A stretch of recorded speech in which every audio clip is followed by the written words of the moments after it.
Assalamualaikum warahmatullahi wabarakatuh. Selamat pagi anak-anak kelas 4 Al-Hamid. Kembali berjumpa dengan Bu Zahra di pagi ini. Semoga kalian dalam keadaan sehat walafiat dan tetap semangat. Hari ini kita akan belajar bersama pelajaran tema 1 materi IPA dengan bab bunyi. Kita semua dianugerahi oleh Allah mempunyai indera pendengar.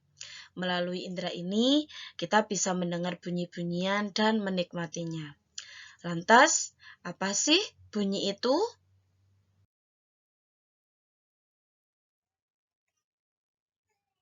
Apa itu bunyi?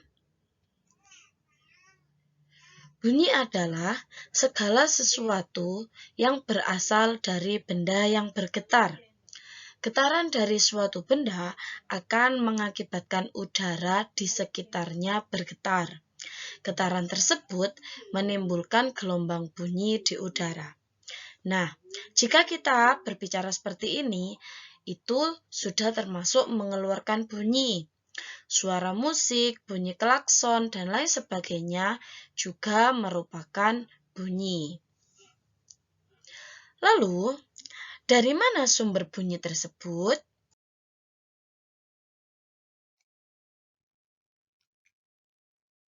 Apa itu sumber bunyi? Sumber bunyi adalah semua benda yang dapat menghasilkan suara.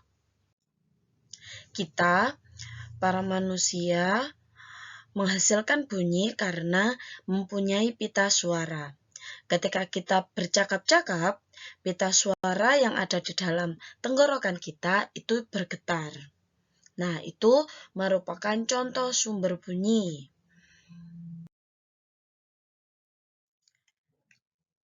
Bunyi itu dibedakan menjadi 3 jenis.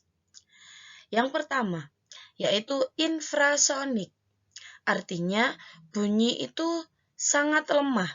Biasanya, bunyi ini didengarkan oleh hewan-hewan seperti anjing, jangkrik, angsa, dan lain sebagainya.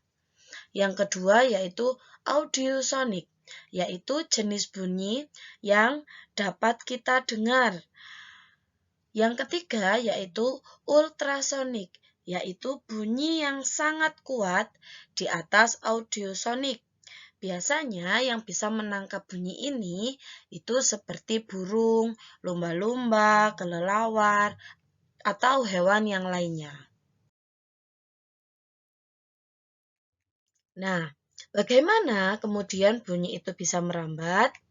Bunyi dapat merambat melalui 3 jenis media, yaitu benda padat, cair, dan gas. Seperti contoh, suara kita itu bisa didengar oleh teman dari kaleng yang dihubungkan dengan benang, karena gelombang bunyi pada pita suara kita diteruskan oleh benang. Nah, hal itu membuktikan bahwa gelombang bunyi dapat menjalar melalui zat padat.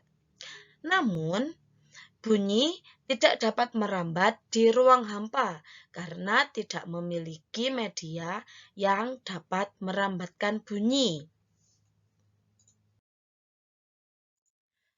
Contoh yang pertama, bunyi merambat melalui benda gas.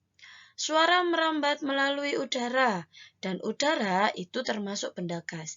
Kita bisa mendengar teman kita berbicara, memanggil kita, itu bentuk contoh bunyi merambat melalui udara. Karena tanpa udara kita juga tidak bisa mengeluarkan bunyi. Yang kedua, yaitu bunyi merambat melalui benda padat. Suara merambat melalui benang kasur. Nah, benang kasur ini termasuk benda padat. Seperti contoh yang ada di gambar, mendengarkan suara melalui kaleng yang dihubungkan dengan media benang kasur. Kemudian ada contoh lain, kita biasanya mendengarkan suara lagu yang dinyalakan di ponsel, kemudian ditaruh di atas meja yang bisa terdengar dari ujung meja itu. Nah, meja tersebut itu merupakan benda padat. Kemudian yang ketiga, bunyi merambat melalui benda cair. Suara merambat melalui air di dalam tong. Air termasuk benda cair. Seperti yang ada di gambar, mendengarkan bunyi melalui corong yang ujungnya dimasukkan ke ember berisi air. Kemudian embernya dipukul menggunakan batu. Nah, dari sana kita nanti akan menemukan bunyi atau menemukan suara yang merambat melalui air tersebut. Kemudian ketika kita berenang, kita juga bisa mendengarkan suara air. Nah, itu tadi sedikit dari penjelasan tentang bunyi dan perambatan bunyi. Kemudian anak-anak sekarang tugasnya yaitu mengerjakan LKS halaman 12, 16, dan halaman 32 yang materi IPA. Nanti kalau ada yang kurang difahami, silakan bertanya via WA, tapi tetap ya dikumpulkannya via Google Classroom ataupun Telegram. Ditunggu ya hasil tugasnya. Terima kasih. Selalu semangat belajar, patuhi orang tua, dan jaga selalu kesehatan kalian. Jangan keluar rumah jika tidak penting. Oke? Assalamualaikum warahmatullahi wabarakatuh.